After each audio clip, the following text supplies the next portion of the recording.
Mancherial railway station లో నలుగురు గంజాయి స్మగ్లర్లను పోలీసులు అరెస్ట్ చేశారు. మంచిర్యాల ఏసీపీ కార్యాలయంలో ఏర్పాటు మీడియా సమావేశంలో డీసీపీ భాస్కర్ వివరాలను వెల్లడించారు.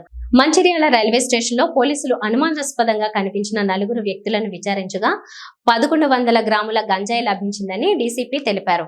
మహారాష్ట్రలోని బల్లర్షా, నాగపూర్, చంద్రపూర్ ప్రాంతాల నుండి గంజాయి దిగుమతి చేస్తున్నారని చెప్పారు. మంచిర్యాలకు చెందిన భూక్యా సారయ్య, అల్మేకర్ శ్యామ్, వెంకటేష్లు చెడు అలవాట్లు, జల్సాలకు అలవాటు పడి డబ్బులు సరిపోకపోవడంతో మహారాష్ట్ర బల్లార్షాలో పాన్ షాప్ నడుపుతున్న ఎస్కే రిజ్వాన్ వద్ద కిలోకు 16,000 రూపాయలకు గంజాయి తీసుకొచ్చి మంచిర్యాల ప్రాంతంలో యువకులకు 20 గ్రాములకు 200 రూపాయల చొప్పున గంజాయి విక్రయిస్తున్నారని డీసీపీ వివరించారు. గోదావరి ఖనికి చెందిన ప్రేమ్ అనే వ్యక్తికి రైల్వే స్టేషన్ లో గంజాయి అమ్ముతుండగా నలుగురు వ్యక్తులు పట్టుపడ్డారని తెలిపారు. వీరి వద్ద నుండి 1100 గ్రాముల గంజాయి, 4,000 రూపాయలు, 4 సెల్ ఫోన్లను స్వాధీనం చేసుకుని రిమాండ్ కు పంపించినట్లు డీసీపీ తెలిపారు. గంజాయిని అరికట్టేందుకు నార్కోటిక్ డ్రగ్ టెస్టింగ్ కిట్లను ప్రతి పోలీస్ స్టేషన్ లో అందుబాటులో ఉంచామన్నారు. గంజాయి రహిత మంచిర్యాల జిల్లాగా చేసేందుకు కృషి చేస్తామని డీసీపీ భాస్కర్ వెల్లడించారు. ముఖ్యమంత్రి చంద్రబాబు నాయుడు ఆధ్వర్యంలోనే మాదిగలు సమగ్రాభివృద్ధి చెందుతారని ఏపీ ఎంఆర్పీఎస్ రాష్ట్ర అధ్యక్షుడు పేరపోగు వెంకటేశ్వరరావు కర్నూలులో అన్నారు. ఎస్సీ వర్గీకరణకు కృషి చేస్తామని చెప్పడమే కాకుండా గతంలో ఎన్నడూ లేని విధంగా మాదిగలకు రాజకీయ ప్రాధాన్యత కల్పించినందుకు ఆగస్టు 16వ తేదీ మాదిగల కృతజ్ఞత యాత్ర చేస్తున్నట్లు ఆయన తెలిపారు. ఈ యాత్రకు సంబంధించిన కరపత్రాలను మాజీ ఉప ముఖ్యమంత్రి కేఈ కృష్ణమూర్తి సమక్షంలో ఆవిష్కరించారు. ఈ యాత్ర హిందూపురం నుంచి ఇచ్చాపురం వరకు కొనసాగనుంది. 1996వ సంవత్సరంలో చంద్రబాబు నాయుడు ఎస్సీ వర్గీకరణ చేస్తానని హామీ ఇచ్చి 2000 సంవత్సరంలో వర్గీకరణ చేయడం వల్ల మాదిగలు ఎంతగానో అభివృద్ధి చెందారని వెంకటేశ్వరరావు తెలిపారు. వర్గీకరణకు అడ్డంకులు రావడంతో రద్దు చేశారన్నారు. కుప్పం సభలో ముఖ్యమంత్రి చంద్రబాబు నాయుడు ఎస్సీ వర్గీకరణకు అనుకూలంగా ఉన్నామని చెప్పడంతో మాదిగలు హర్షం వ్యక్తం చేశారని తెలిపారు. మాజీ ముఖ్యమంత్రి జగన్మోహన్ రెడ్డి పాలనలో నిలిచిపోయిన దళితుల సంక్షేమ పథకాలు తెలుగుదేశం పార్టీ పునఃప్రారంభం చేస్తామని చెప్పడం సంతోషంగా ఉందన్నారు.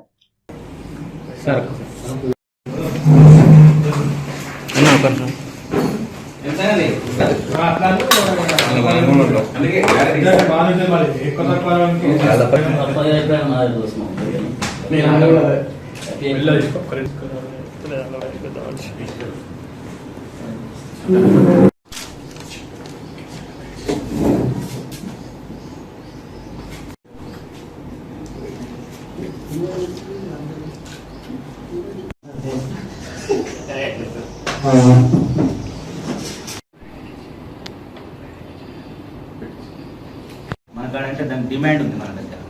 ఇప్పుడు ఒక స్పెషల్ అప్రోచ్ ఏంటంటే డిమాండ్ రిడక్షన్ చేయాలి. మన దగ్గర భాగంగానే డబుల్ అప్రోచ్ వెళ్తున్నాము. ఎవరైతే పెడ్లర్స్ ఉంటారో ఖచ్చితంగా అమ్మేవాళ్ళు ఈవెన్ 20 గ్రాములు దొరికిన కూడా వచ్చినాడు ఇక్కడ. ఆయన పనే అది ఉంటుంది. మనము అతన్ని పట్టుకొని వస్తే హెల్త్ బాగాలేదు కాబట్టి ఖచ్చితంగా ప్రజల సహకారంతో మా యొక్క ఎన్ఫోర్స్మెంట్ తోటి పెడ్లర్స్ని పట్టుకొని అరెస్ట్ చేయడం.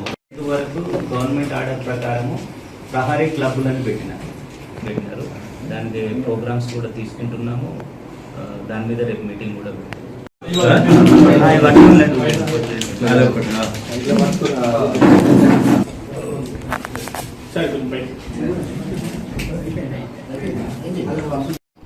ఈరోజు ఉదయం 9:30కు మంచిర్యాల రైల్వే స్టేషన్ సమీపంలో ఒక 4 వ్యక్తులు అనుమానాస్పదంగా ఉన్నారనే సమాచారం మేరకు ACP Mancherial Prakash and inspector Mancherial Bansilal and SI Sanath Reddy and వారి టీము మంచిర్యాల రైల్వే స్టేషన్ సమీపంలో చెకింగ్ చేస్తుండగా ఒక 4 వ్యక్తులు అనుమానాస్పదంగా దొరికినారు. దాంట్లో 3 వ్యక్తులు, ఒకతను భూక్యా సారయ్య అలియాస్ సాయి, రెండో అతను అల్మేకర్ శ్యాము అలియాస్ మేస్త్రి, హమాలివాడకు చెందిన వెంకటేష్ ఉన్నారు. వీరితో పాటు షేక్ రిజ్వాన్ బలాషాకు చెందిన వ్యక్తి ఉన్నారు. వీరి దగ్గర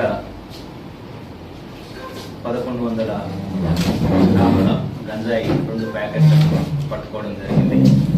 ఇందులో మెయిన్ ఏంటంటే ఈ భూక్యా సారయ్య, శ్యామ్, వెంకటేష్ వీళ్ళతో పాటు గోదావరి ఖనిలో ఉంటాడు.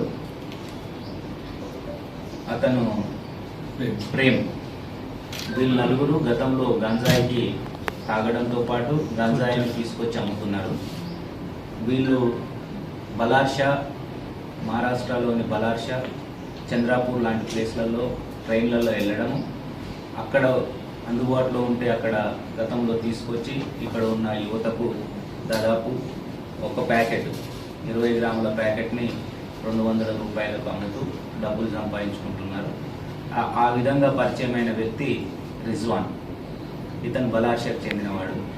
ఇతను 2-3 రోజుల క్రితం మాకు మాల అవసరం ఉంది, మీరు తీసుకొచ్చి ఇవ్వండి అని చెప్తే 2 ప్యాకెట్లు తీసుకొని రావడం జరిగింది.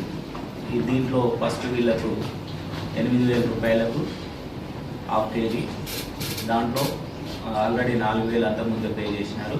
ఈరోజు రైల్వే స్టేషన్లో 4,000 పే చేసిన తర్వాత ఇన్స్పెక్టర్ గారు వారి టీం వాళ్ళకి పట్టుకోవడం జరిగింది. ప్రేమ్కు ఇవ్వడం కోసం ఇంకొక ప్యాకెట్ కూడా సీజ్ చేసినాము. ఈ కేసులో ప్రేమ్ గోదావరి కని చెందినవాడు పరారులో ఉన్నాడు.